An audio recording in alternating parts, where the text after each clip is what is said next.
NATO বিশ্বের সবচেয়ে বড় সামরিক জোট। দ্বিতীয় বিশ্বযুদ্ধ শেষে ইউরোপ দেশগুলি চরম অর্থনৈতিক সংকটে ভুগছিল, সেই সঙ্গে ছিল নিরাপত্তা নিয়ে উদ্বেগ। ইউরোপের এই দুর্বলতার সুযোগ নিয়ে সোভিয়েত ইউনিয়ন ইউরোপে তাদের আধিপত্য বিস্তার করছিল এবং কমিউনিস্ট চিন্তাধারা ছড়িয়ে দিচ্ছিল।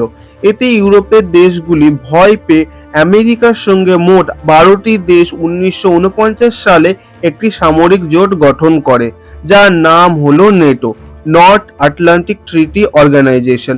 এটি একটি মিলিটারি অ্যালায়েন্স। বর্তমানে নেটোর সদস্য দেশের সংখ্যা হলো 32টি। নেটোতে মোট 14টি আর্টিকেল আছে, যার মধ্যে 5 নম্বর আর্টিকেলটা সবচেয়ে শক্তিশালী।